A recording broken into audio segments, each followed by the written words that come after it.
자, 유전 네 번째 시간입니다. 사람의 유전을 연구하는, 사람을 대상으로 하는 유전 연구 개념 동영상 보실게요.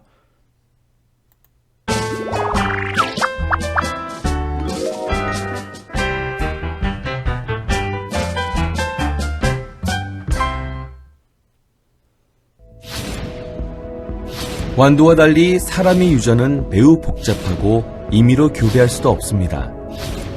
따라서 사람의 유전 형질은 쌍둥이를 비교하거나 가계도 분석, 통계 자료, 염색체와 유전자 분석 등의 간접적인 방법을 이용합니다. 쌍둥이 연구는 유전자 구성이 일치하는 일란성 쌍둥이와 유전자 구성이 다른 이란성 쌍둥이를 비교하여 형질의 유전적인 차이를 알아내는 방법입니다. 일란성 쌍둥이는 한 개의 수정란이 발생 중에 둘로 나누어져 각각 태아로 자라게 됩니다. 반면 이란성 쌍둥이는 두 개의 난자가 각각 다른 정자와 수정한 후 다른 태아로 자라게 됩니다. 따라서 쌍둥이의 특정 형질을 비교해보면 유전자와 환경 중 어느 것의 영향을 더 많이 받는지 알아낼 수 있습니다. 가계도 분석은 가족과 친족의 혈연관계를 보여주는 가계도를 통해 부모의 형질이 어떤 경로로 유전되는지 알아내는 방법입니다. 주로 의학이나 생물학에서 개인의 건강 상태, 특히 유전적 질환을 중심으로 환자와 그 가족 간의 관계를 나타내기 위해 사용합니다. 통계조사는 특정 형질에 대한 자료를 통계적으로 분석하여 유전자의 분포 등을 추측하고 밝혀내는 방법입니다. 예를 들어 지역별, 나라별로 혈액형을 많이 조사한 다음 이것을 통계 처리하여 경향을 분석할 수 있습니다. 염색체와 유전자 조사는 염색체의 수와 모양을 분석하거나 부모와 자식의 유전자 정보를 비교하여 특정 형질에 대한 유전 정보를 알아내는 방법입니다. 즉, 염색체의 수나 형태적 특징을 분석하면 염색체 이상에 의한 질병이나 이상 증상을 알아낼 수 있습니다.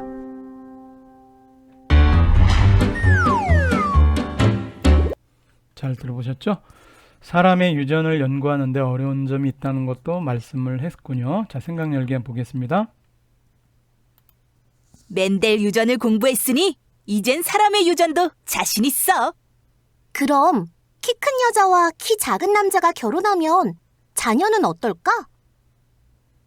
글쎄, 키가 클지 작을지 예측하기가 쉽지 않은데. 자, 예측하기가 쉽지 않죠? 자, 멘델이 유전 실험에 사용한 완두는 식물이고 세대가 짧습니다. 그리고 한번 자가수분을 통해서 얻는 개체 수는 대단히 많이 얻을 수 있죠. 근데 사람을 대상으로 하는 이 유전 연구에는 어려운 점이 있다. 어떤 어려운 점이 있느냐? 이거에 대한 문장은 바로 아랫줄에 있고 우리가 영상에서 봤어요. 자, 첫 번째, 형질의 수가 너무 많고 복잡하다. 이거 1번 써놓으면 되겠어요. 사람을 대상으로 하는 유전 연구는 첫 번째, 형질의 수가 많아. 그리고 복잡해. 그렇죠? 두 번째, 환경의 영향을 많이 또 받아. 그 다음에 자손을 얻을 수 있는 게 완두콩은 여러 개를 얻을 수 있지만 사람은 한두 명. 사람이 막 돼지처럼 막 12명, 13명 낳을 수는 없잖아요. 근데 한 명 낳거나 요즘 낳지도 않아요. 결혼도 안 해요. 요즘에 어려움이 있겠죠? 이런 어려운 점이 있다는 거야. 그 다음에 그러다 보니까 통계 자료로 활용할 충분한 사례가 없어요. 얻기도 어려워. 그 다음에 이제 또 한 가지가 있는데 완두는 1년도 안 걸려서 몇 세대를 할 수 있잖아요. 그런데 사람은 어떻습니까? 사람이 태어나서 결혼할 때까지 그리고 아이를 얻을 때까지 기간을 놓고 보면 한 세대가 대단히 길어요. 한 세대가 얼마나 정도 될 것 같아요, 여러분들? 그죠? 사람마다 좀 다르겠지만 요즘 한 30년, 그죠?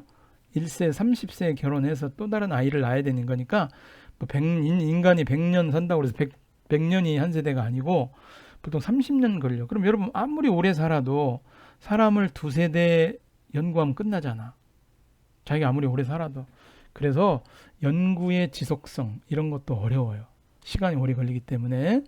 그 다음에 또 한 가지는 뭐 완두콩은 내가 의미적으로 자가수분이나 타가수분을 마음대로 수술과 암수를 교배해서 자손을 얻어서 연구를 할 수 있는데 여기 보면 자유롭게 결혼시키는 건 불가능하잖아. 그렇죠. 내가 연구하고 싶다고 너 니네들끼리 결혼해. 그래, 빨리 아이 낳아. 이렇게 못한단 말이죠.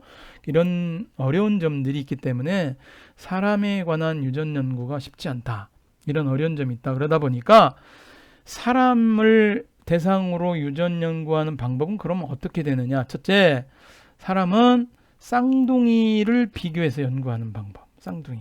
또 가계도를 분석하는 방법. 그 다음에 통계조사, 뭐 빅데이터겠죠. 사람에 관한 빅데이터 이런 것들을 통해서 간접적인 방법으로 이용하게 된다라는 얘기예요. 자, 말에 있는 학생들의 대화를 보면은 그런 어려운 점들을 우리가 밝혀낼 수가 있을 거예요. 쟤들은 쌍둥이라고 들었는데 생김새가 좀 다르네. 그렇죠. 이 쌍둥이 무엇 연구를 통해서 때문일까? 알 수 있는 거죠.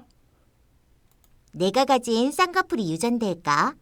그런데 내가 결혼해서 자식을 얻으려면 앞으로 15년은 더 있어야 하는데 어느 세월에 그걸 알아내지? 그렇죠. 이 친구가 한 15살이면 15년 더 하면 30세 정도 되겠죠. 그죠? 나는 우성형질, 동생은 열성형질을 가지고 있으니 우리 세대에서 이 형질이 나타나는 비는 1대1이라고 할 수 있지. 그런데 결론이 좀 성급한가? 성급하겠죠. 왜냐하면 아이 둘 가지고 이걸 일반화시킨다는 거는 말이 안 되는 거 아니에요? 죽은 깨가 어떻게 유전되는지 알고 싶어. 죽은 깨가 있는 사람과 없는 사람 사이에서는 어떤 사람이 나올까? 그런데 이 둘을 어떻게 결혼시키지? 그렇죠. 마음대로 결혼 못 시킬 거 아니에요. 그죠? 요와 같은 걸로 인해서 이제 쌍둥이를 연구해 보자. 첫 번째 등장하는 게 쌍둥이 연구예요. 그래서 쌍둥이는 일란성 쌍둥이와 이란성 쌍둥이가 있다. 일란성 쌍둥이는 어떻습니까? 일란성 쌍둥이는 한 개의 난자에 한 개의 정자가 수정되고 수정란이 발생 초기에 둘로 분열되어 각각 태아로 자랐기 때문에 유전적으로 동일합니다. 자, 정자 하나에 난자 하나. 이게 일란이야. 일란이라고 하는 거는 난자가 하나다. 이런 얘기예요. 그러니까 난자가 하나니까 요 하나가 정자하고 결합해 수정란이 됐는데 분열하면서 난자가 완벽하게 쪼개진 거예요. 완벽하게 이 안에서 분열돼서 그 틀을 유지한 게 아니라 완전히 갈라져서 전혀 새로운 개체로 발생이 된 거라고 보시면 돼요. 그러니까 유전적으로는 대단히 동일하게 나타나겠죠. 이란성 쌍둥이는 이란성이라고 하는 그 자체가 난자가 두 개라는 거야. 그러니까 여러분 이란성 쌍둥이는 두 개의 난자에 서로 다른 정자가 각각 수정되어 다른 태아로 자랐기 때문에 유전적으로 다릅니다. 자, 이란성은 원래 여성이 난자를 28일 정도에 하나씩 배출한다고 보면 되는데 무슨 연유인지 왼쪽 난자 배출할 때 왼쪽 난소 오른쪽 난소 번갈아가면서 난자를 배출해요. 그런데 어떤 연유인지는 모르겠지만 우연찮게 난자가 동시에 양쪽에서 동시에 배란이 되는 경우가 있을 거 아니야. 그때 정자가 침입이 되면 어떻게 되겠어요? 양쪽으로 정자가 하나씩 가서 수정이 되기 때문에 이 정자에 있는 이 DNA는 다른 어떤 유전 정보를 가질 수 있잖아요. 그러다 보니까 이 일란성에 비해서 이란성은 성별이 다르게 나타날 수 있어. 근데 일란성은 어때? 일란성은 무조건 남자 쌍둥이, 여자 쌍둥이 이렇게 돼야 돼. 일란성인데 남녀 쌍둥이로 나오지는 않는 거야. 그죠? 이란성에서 남녀 쌍둥이가 나올 수 있다. 형질이 다르게. 어쨌든 사람의 유전 연구를 할 때는 쌍둥이 연구를 통해서 이 쌍둥이들이 이제 우연찮게 일란성 쌍둥이인데 만약 이런 일란성 쌍둥이인데 우연찮게 다른 환경에 노출이 된 거야. 뭐 한 쌍둥이 하나는 도시에, 한 쌍둥이 하나는 시골에. 뭐 다르게 자랄 수도 있잖아요. 그래서 환경에서 노출됐을 때 어떻게 형질들이 발현되는지, 그렇죠? 유전자와 환경 중 어느 영향을 더 많이 받는지 이런 뭐 구체적으로 연구를 할 수 있겠죠. 쌍둥이 연구, 쌍둥이 일란성 쌍둥이 이란 쌍둥이에 대한 보충 설명이 나왔는데, 요거는 뭐 난자 하나, 난자 두 개에 관한 얘기죠. 그래서 이제 요거를 우리가 보는데 형질에 대한 쌍둥이 일치도라는 게 있어요. 근데 이제 일란성 쌍둥이는 유전자가 거의 동일해. 그러다 보니까 혈액형 같은 게 같아요. 키도 비슷해져. 근데 같은 환경에 자랐든 다른 환경에 자랐든 일란성 쌍둥이는 혈액형이라든지 이런 것들이 이제 일치도가 높아. 근데 이란성 쌍둥이는 그런 것들이 이제 같은 환경에서 자랐어도 일치도가 조금 혈액형 같은 건 다르게 나타난다. 일치도가 좀 다르다. 높지 않다. 이런 얘기죠. 또 한 가지는 이제 혈액형 키 등은 형질들은 환경보다는 유전자 영향을 받는다고 그랬으니까 일란성 쌍둥이들은 혈액형이나 키들이 비슷하게 이제 보이는데 이제 몸무게라든지 성격으로 나왔는데 어쨌든 그런 형질들은 유전자가 동일한 일란성 쌍둥이라 할지라도 다른 환경에 노출되면 형질 일치도가 좀 상대적으로 낮아진다, 떨어진다. 이런 것들을 유전 연구에서 나타났다 이런 얘기죠. 그런 것들을 이제 연구해 보고 결론으로 나타낼 수 있다, 알아낼 수 있다는 얘기야. 그러면 이제 그 새쌍둥이에 관한 몸무게에 관한 이제 몸무게와 키에 관한 거를 이제 해봤어요. 그럼 보겠습니다. 한 부모에게서 태어난 새쌍둥이 일란성 쌍둥이래요. 가나다가. 그런데 중학교 시절까지 한 집에서 자랐어. 그러니까 환경이 같은 환경이었다 이런 얘기죠. 근데 그 후 이제 씨름 선수가 된 다라는 친구가 형제들과 10년을 떨어져 생활했어. 근데 키를 보면 177로 거의 비슷합니다. 근데 몸무게는 가나는 비슷한데 다는요 82kg. 이게 다른 환경에서 씨름이라고 하는 걸 하다 보니까 음식 섭취가 다를 수 있죠. 가나와 다가. 그러다 보니까 82kg이라고 하는 몸무게를 얻어낸 거란 말이에요. 그럼 이게 이제 다른 결과가 나온 거잖아요. 그래서 환경의 영향을 받는 거는 몸무게다. 키가 아니다. 이렇게 볼 수 있습니다. 키가 더 크거나 작게 크거나 이런 게 아니라는 얘기죠. 토의를 해보자고 그랬는데 어떻게 이제 말할 수 있을까요? 유전자의 영향을 받는 거는 키다. 어차피 새쌍둥이니까 키가 비슷하게 같은 유전자로. 그러나 환경의 영향을 받는 거는 몸무게다. 이렇게 우리가 정돈해 볼 수가 있을 것 같습니다. 정리해 볼 수 있을 것 같아요. 자, 이제 쌍둥이 연구가 끝내고 그 다음에는 이제 가계도 분석이라는 게 있어. 왜 많은 사람들을 연구할 수가 없잖아. 그렇죠? 개체 수가 많은 것도 아니고. 그리고 또 오랜 시간이 걸리니까 뭐 유전병 같은 걸 연구해 보기 위해서 가계도 분석을 한다 이 말이에요. 가계도 분석에 관한 내용 잠깐 보시면 주로 의학, 생물학에서 개인의 건강 상태, 유전적 질환, 치매 뭐 연구한다든지 아니면 뭐 간질에 관한 뇌전증 연구한다든지 그렇잖아요. 그래서 건강과 관련된 이런 것들을 연구하기 위해서 반성유전 이렇게 보면 혈우병 남자를 한다든지 빅토리아 여왕의 가계도가 나왔어. 보통 여왕들이라고 하는 것들 왕이잖아. 왕씨들 왕가에서는 순수혈통 해가지고 말이죠. 보통은 근친 결혼들을 많이 시켜. 그러다 유전병들이 많이 나타날 수 있잖아요. 그렇죠? 그러다 보면 연구할 때 있어서 가계도를 분석해 보아서 이게 좀 이해가 될 수 있도록 알아내고 사전에 처방할 수 있겠죠. 유전 현상에 대해서 또 이해할 수도 있고 그런 내용이 여기 나와 있어요. 자, 그러면 이건 누구냐? 미국의 보앤이 1970년대 국립정신보건원, 아무래도 정신병 관련된 내용이 되겠네, 그죠? 그 연구를 하다가 만들었다. 그리고 1985년에 맥골드리기과 거슨에 의해서 형태가 정립돼서 폭넓게 사용되었다. 자, 이제 유전학뿐만이 아니라 인간의 다양한 생물에도 가계도 개념을 적용해서 여러 세대에 걸쳐 나타나는 유전 현상을 이해하는 데 많은 도움을 준 게 가계도다. 이렇게 이제 표로 그린 게 가계도야. 이 동그라미는 여성, 네모는 남자 이렇게 되겠죠?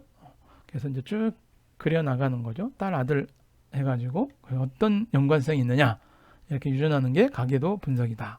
그러면 가계도는 가족의 친척의 혈연관계를 바탕으로 해서 특정한 형질이 여러 세대에 걸쳐 나타나는지를 보여주는 그림이다. 자, 가계도를 분석하면 어떤 이론점이 있느냐? 부모의 형질이 자손에게 어떤 경로로 유전되는지 그 원리를 이해할 수 있어요. 그리고 앞으로 태어나는 자손에게 이 형질이 나타날 가능성이 얼마인지를 예측해 볼 수 있어. 확률적으로 예측할 수 있다. 이런 얘기죠. 다음에 세 번째로 사람 연구에서는 이제 통계 조사 방법이야. 아까도 얘기했지만 사람 자체가 태어나는 자손이 한 명이나 두 명이야. 그게 안 되니까 옆으로 횡적으로 많은 통계 데이터를 가지고 이런 현상이 나타날 수 있다라는 걸 사례로 가능한 많이 수집해가지고 통계적으로 분석해서 그 형질이 유전되는 특징과 유전자의 분포 등을 추측하고 밝힐 수가 있어. 통계죠, 통계. 빅데이터로 분석해 보는 거다. 통계 자료 분석. 자, 네 번째는 염색체와 유전자를 조사하는 거야. 그래서 이제 요즘 게놈 지도가 완성이 됐기 때문에 사람마다 염색체를 조사해 보는 거야. 알죠? 염색체를 보면은 21번째 염색체가 2개 있어야 되는데 3개가 있다든지. 그렇죠? 그럼 유전병이 나타나는 거 아니에요. 그래서 유전병이 생기는 원리와 유전 방식을 밝히는 것이 가능해졌는데 부모와 자식 간의 유전자 정보를 비교해서 특정 형질을 결정하는 유전자가 무엇인지, 이 유전자가 자손에게 전달될 가능성이 얼마인지 이 정보를 얻을 수 있어요. 요즘에 암 같은 경우도 요즘에는 가족력이라고 요즘에는 조사를 해요. 가계도 조사해요. 그리고 또 염색체나 유전자를 조사해 볼 수도 있다, 이런 얘기죠. 자, 그래서 염색체와 유전자 조사를 살펴보도록 하겠습니다. 자, 염색체 수나 형태 특징을 분석하는 것을 핵형 분석이라고 하는데, 정상 핵형과 비교해서 염색체 이상이 나타나는 질병 또는 이상 증상을 알아낼 수 있어요. 한편으로는 생물들 사이 유연 관계를 분석하기 위해서 사용돼요. 예를 들어서 다운 증후군, 다운 신드롬이라고 하는 핵형은 21번째 염색체가 여기는 2개인데 여기는 3개예요, 3개. 그러면 정상인 염색체보다 하나가 더 많으면 다운 증후군. 그래서 보통 태아일 때 염색체를 조사해 가지고 자녀가 다운 증후군입니다라고 보통 이런 경우 안내하는 경우도 있어요. 염색체 속에 들어있는 다양한 유전 정보를 해독한 유전자 지도를 활용하면 특정 질병을 일으키는 유전자를 찾아내서 결함을 가지고 있는 유전자를 대체하는 유전자 치료법이 요즘에 가능하다. 그럴 거 아니야. 만약 결혼하려고 하는 내가 유전자를 조사해 보니까 2대에서 다운 증후군이라는 자녀가 태어날 가능성이 있어. 그럼 유전자 치료해 할 수도 있겠죠, 그죠? 그 다음에 요 내용을 이제 스스로 점검 한번 해보도록 하겠습니다. 사람의 유전 연구 방법이 있는데, 자, 여러 가지 어려운 점이 있었다. 그래서 첫 번째 하는 게 뭐였죠? 쌍둥이 연구예요. 두 번째 가계도 분석이었어. 세 번째 통계 조사를 하고, 네 번째 염색체와 유전자 조사 등이 있었다고 배웠어요. 네 가지 딱 정리해 놓고, 그 다음에 그러면 가족을 중심으로 형질이 여러 세대에 걸쳐 나타나는지를 보여주는 그림, 그게 바로 가계도죠. 그림, 가계도. 이렇게 표시하면 되고요. 이렇게 정리해주면 2개. 자, 쌍둥이 연구, 가계도 분석, 가계도 이렇게 됐습니다. 그럼 이제 세 번째 문제는 뭐가 나와 있냐면 세계 여러 지역의 ABO식 혈액형이 나타나는 비율 차이를 알아보려고 해. 그러니까 이제 요거는 전 다 조사하는 거야, 데이터로. 적절한 유전 방법이 무엇인지 제시하고 그렇게 생각하다가 그럼 여기 뭐 전수조사하듯이 조사하면 되는 거니까 통계조사죠. 통계조사를 해서 지역별로 각 혈액형의 사람들이 얼마나 있는지 최대한 많이 조사하고 이것을 통계 처리해서 경향을 분석하는 거야. 자, 이제 요거 말고도 RH 플러스 RH 마이너스 혈액형이 있어요. 우리나라에는 RH 마이너스가 적어. 서양에는 RH 마이너스가 많어. 그러면 이제 혈액이 부족할 때, 혈액 공급할 때 외국에서 이제 수입해 놓을 수도 있는 거잖아요. 그렇죠? 그런 분석을 통해서 여러 가지 치료에도 도움을 얻게 된다. 또는 유전병 치료에도 도움이 된다. 이런 내용을 가지고 오늘 살펴봤습니다. 자, 오늘 보충문제 생략 오늘 여기까지 해보도록 하겠습니다. 대단히 수고 많았습니다.